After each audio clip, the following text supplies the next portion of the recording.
इस पर नजर पूरे हिंदुस्तान की राजनीति की है। आदिवासी साथियों, भील और मीणाओं के वंशजों, आपकी जो देश की आजादी में भागीदारी थी उसको समझना और मानना। अगर कोई व्यक्ति ऐसे व्यक्ति पर लांछन लगाए तो जनता को खड़े हो जाना चाहिए। मैं जब से भाई नरेश जी छुटकर आए हैं, मैं देख रहा हूं पूरे प्रदेश नहीं बल्कि पूरे देश के कोने कोने से आवाज आ रही है कि निकलिए नरेश मीणा।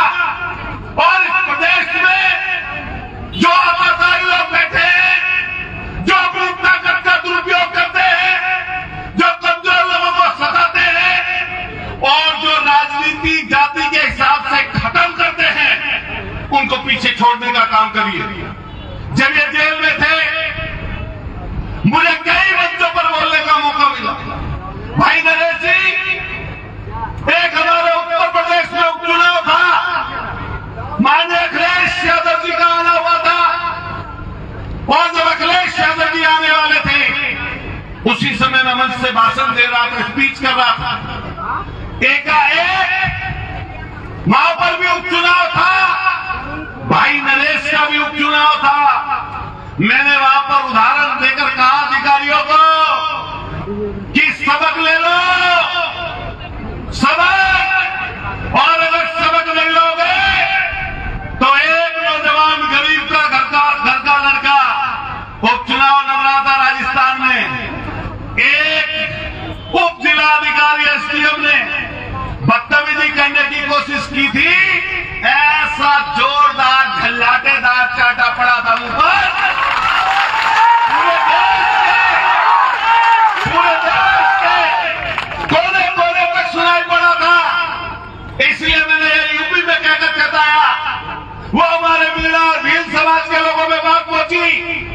और जैसे जैसे मैं राजस्थान के अलग अलग जगहों पर मीटिंगों पर पहुंचा, अपने पूरे समाज के लोगों में पहुंचा, तो मैंने हर जगह हर मौके पर यह बात कही कि हमारे समाज के बीच में से भी जिस तरह कर्नल करोड़ी सिंह बैंसला ने आंदोलन करके अपनी लड़ाई को सबल बनाया, इसी तरीके से हमारे नरेश मीणा न केवल मीणाओं के बल्कि दबे कुचले लाचार शोषित वंचित पीड़ित और कमजोर की संविधान को बचाने की, इस आदिवासी परंपरा को, मीणा समाज को बचाने की जो आवाज को बुलंद कर रहे हैं, हम हर जगह हर मंच पर उनका सहयोग करेंगे।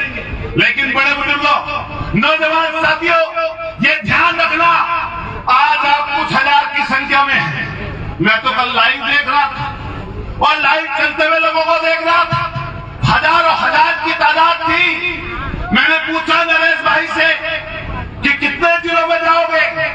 इन्होंने कहा आदिवासी जो भी बहुल जिला है उन सारे जिलों में मैं 30-30 किलोमीटर रोजाना चलूंगा। सोचिए, इस चमचमाती हुई गर्मी, इस परेशानी और दिक्कत के सबब में जब कोई व्यक्ति 8 महीने यात्रा सह कर आया हो, हर दिन परेशानी परिवार ने उठाई हो, उसके संगी और साथियों ने उठाई हो, तो व्यक्ति डर जाता है, व्यक्ति घबरा जाता है, व्यक्ति परेशान हो जाता है, व्यक्ति टूट जाता है। लेकिन ये साहसी व्यक्ति तुम्हारे सामने तुम्हारी विरासत को बचाने के लिए, तुम्हें जिंदा रखने के लिए जेल से निकलते ही इस सड़क पर है। इसलिए इसकी हिम्मत मत तोड़ देना, इसका ख्वाब मत तोड़ देना। एक बार हाथ खड़े करिए दोनों, और इस बार यह बालाजी के चरणों में कसम खाइए कि पूरी यात्रा, पूरी जनजाति यात्रा को एक एक व्यक्ति सफल बनाएगा। हाथ उठाइए, कसम खाइए इस चीज की। बताओ कसम खाते हो? जोर से बोलो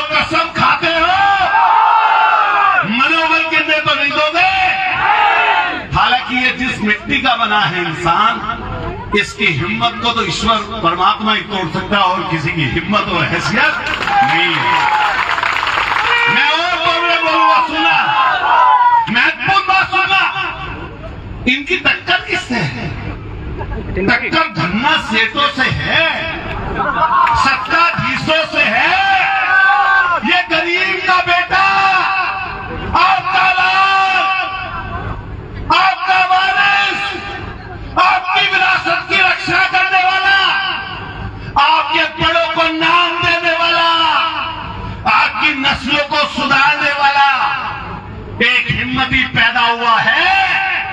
इन धन्ना सेठों को, इन सत्ताधीशों को, जो अलग अलग पार्टियों के लोग हाथ मिला लेते हैं, वो इसकी ताकत देखकर हाथ मिला रहे हैं अलग अलग दल के लोग। लेकिन मैं खुले रूप से कहता, जब तक आप इसके साथ खड़े हो, जब तक ये मंच इसके साथ खड़ा है, जब तक आम आदमी इसके साथ खड़ा है, क्या कोई हिम्मत को दिखा सकता है क्या? अरे जोर से बता, हिम्मत कम कर सकता है क्या? कोई ताकत जुगा सकती है क्या? 8 महीने जेल का जेल बदला, मुलाकात होने नहीं दी, और सारे ताकतवर लोग दिल्ली में आज लोकसभा चली है नरेश भाई, उसकी जो सबसे बड़ी गद्दी पर बैठता है, कौन बैठता है? लोकसभा का अध्यक्ष। जानते हो कौन बैठता है ना? इसकी टक्कर उससे है, उससे, मामूली लोगों से नहीं है।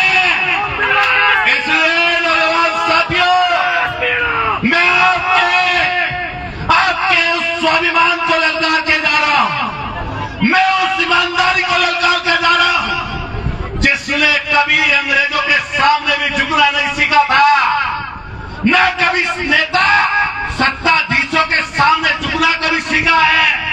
इसलिए एक व्यक्ति न केवल अपनी तन और मन से इनका मदद करना, उसके साथ साथ जब कोई व्यक्ति चलता है, धन्ना सेठ सामने होते हैं, ताकतवर लोग सामने होते हैं, तो सामने से लालच दिया जाता है, सामने से डराया जाता है, सामने से धमकाया जाता है।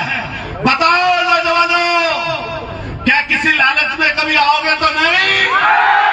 जोर से बोला, आओगे तो नहीं? कभी किसी की डराए और धमकाए में कभी आओगे तो नहीं? आपके ऊपर दामोदार है, इन्होंने पांव निकाला। अगर कोई राजेंद्र जी इन नौजवान की जगह, इस नौजवान की जगह होता तो घर में बैठ जाता, समझौता कर लेता, पैसा ले लेता और छुप जाता। लेकिन हिम्मत देखो तुम इस व्यक्ति की। न एनएसए से डर रहा, न गैंगस्टर से डर रहा, न गुंडा एक्ट से डर रहा, न सरकार के जुल्म सितम से डर रहा, और न इन बैठे हुए धन्ना सेठों से डर रहा। तो बताओ, ऐलान होता है इस बात का नहीं?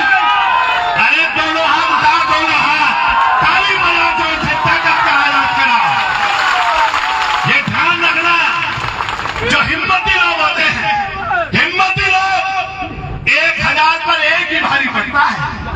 अब हिम्मती लोगों, इस हिम्मत को दाद देना, इसके साथ खड़े रहना। मैं तो उत्तर प्रदेश के 800 किलोमीटर दूर चलकर इसकी हिम्मत की सराहना करने आया। मैं समाजवादी पार्टी का कार्यकर्ता हूं। हमारे अखिलेश यादव जी समाजवादी पार्टी के नेता हैं, लेकिन उन्होंने हमेशा एक बात हमें सिखाई कि जहां भी दबे कुचले, लाचार, शोषित, वंचित, पीड़ित लोगों की बात आए, उनके साथ खड़े हो जाना। इसीलिए मैं 800 किलोमीटर दूर से चलकर इस भाई का समर्थन करने आया हूं। मेरी कोई यहाँ पर राजनीतिक इच्छा नहीं है। मैं ये भी चाहता हूं, मैं आज चलता हुआ आ रहा था भाई कोटा से, राजेंद्र जी गुड़ा जी तो एक ट्रक पर लिख रहा था गुजर मीना की यारी। मैंने ट्रक पर लिखा देखा, चाहे तो वीडियो दिखा दूंगा अभी, कहां गए हमारे लोग ऐसी। मैंने कहा तुरंत वीडियो बना लो। आप तो ऐसे संगम में हम जा रहे हैं कि जहां पर गुजर और मीनाओं का संगम होने जा रहा है। ये चल रहा था ट्रक, इसके आगे देखना, अभी इसके आगे लिखा हुआ है, देखो ये रहा इस गाड़ी पे, ट्रक पे, गुजर मीना की यारी। तो हम लोग तो अपने संबंधों को प्रगाढ़ करने आए हैं। बताओ रहन सहन एक जैसा है या नहीं? बताओ पहनावा एक जैसा है या नहीं? बताओ खेती क्यारी का काम एक जैसा है या नहीं? बताओ सदियों से सालों से इकट्ठा रहते हुए आए या नहीं? छोटी मोटी दरार लोगों ने करने की कोशिश की, लेकिन वो दरार नहीं पड़ेगी। और मैंने तो नरेश भाई से कहा, आपके पास ताकत है, आपके पास जुनून है, आपके पास देशभक्ति की आपकी विरासत है, आपके पुरखों का आपके पास लेगेसी है। इसलिए इस ताकत से हर गरीब को हौसला देना, हर कमजोर की ताकत बनना, जातियों को जोड़ने का काम करना, समाज के दबे कुचले, शोषित और वंचित, पीड़ित और कमजोर लोगों को अपनी आवाज से, अपनी ताकत से हौसला देने का काम करना। और मैं वादा करके जाता, जितनी बार भी, जिस जगह पर भी भाई नरेश मीणा आवाज देंगे, तो ये गुजर का बेटा, आपका भाई, आपका साथी, हर समाज का व्यक्ति को जोड़ के चलने वाला आपके साथ खड़ा नजर आएगा। और मैं कोशिश करूंगा कि जातियां इकट्ठी हो और आतताइयों के खिलाफ लड़े। कई बार परेशान मत होना, अपनी जात के लोग भी कई बार परेशान हो जाते हैं, एक दो लोग हो जाते हैं, नहीं हो जाते। जब कोई व्यक्ति बढ़ता है तो कई पीड़ा और कष्ट हो जाता है।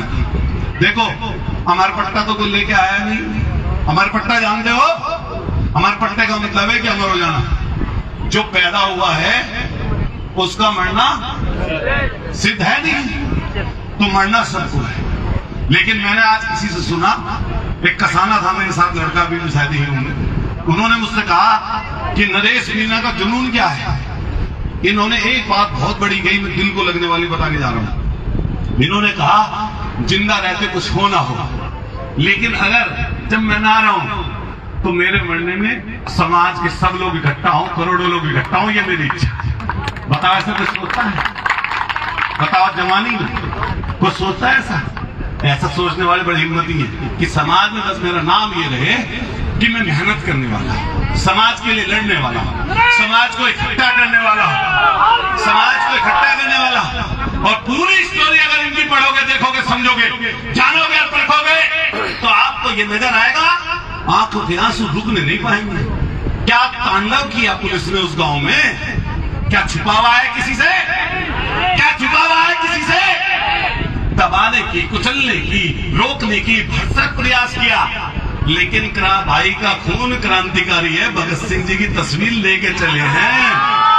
और मैं तो देख रहा था, मैं तो जुड़ाव में चला वहां से यहां तक। एक कसम खाई नरेश भाई ने कि नंगे पैर चलूंगा, दिखाना तस्वीर। जब मैंने आपका बोर्ड देखा तो तुम तो जेल चले गए। लड़कों ने क्या किया, गांव में तुम्हारी फोटो और भगत सिंह जी की फोटो, और लिख दिया गांव कि नरेश मीणा की नरेश भाई का गांव। नहीं लिखा तो बताओ। ये ऐसा करने के लिए, हाँ, ऐसा करने के लिए समझो लोग अपने पूरा जीवन लगा देते, तब भी ऐसी सम्मान नहीं मिलता। मैं एक चीज और लास्ट कहते हुए अपनी बात समाप्त करूंगा कि आप सब लोग जहां इनके साथ तन और मन से खड़े हो, जब गरीब जनता, आम आदमी जुड़ जाता है तो आर्थिक सहयोग से भी पीछे मत हटना। कोई फैक्ट्री तो नहीं भाई की? बताओ जोर से बताओ, फैक्ट्री है क्या? कोई कारखाना है क्या? कोई उद्योगपति है क्या? बस क्या है? आपका बेटा, आपका भाई। इसलिए जो मंच भी लोग बैठे, सामने खड़े और जो आगे खड़े हुए, हाथ उठा के बताओ, कोई गाड़ी घोड़े की कमी पड़ने दोगे क्या? कोई पैसे देने से मजबूत कर दोगे, नहीं कर दोगे? हमने नरेश भाई से कहा, मुकुल भाई बैठे हैं, विकास भाटी हमारे आए, नोएडा से लोकेश खड़े, राजेंद्र गुड़ा जी अभी बोलेंगे। हमने ये कहा कि जब अपना आखिर करो जयपुर में, हमें भी सूचना दे देना, 20-50 लाख रुपए भी खर्च करने पड़ेंगे तुम्हारी रैली के लिए, हम करेंगे। सेवा तो नहीं, लेकिन पीछे मत हटना, इस लड़ाई को आगे बढ़ाना। हम आपके साथ खड़े हैं। और मैं भी छात्र राजनीति से निकल के आया हूं, परेशानी दिक्कत झेल के आया हूं। 2 बार चुनाव एमएलए का मैं भी आ रहा हूं। तीसरी बार में जीता हूं, लेकिन ये हार और जीत अलग बात, लेकिन नेता बनना अलग बात। विधायक सांसद बहुत बन जाते हैं, मंत्री बहुत बन जाते हैं, लेकिन नेता सब नहीं बन जाते। आज नरेश मीना क्या है? जोर से बताओ, चिल्ला के बताओ, जुनून से बताओ। वो तो बोलो नेता, स्वाभिमान से बोलो, बोलो क्या है? आपका बेटा भी और आपका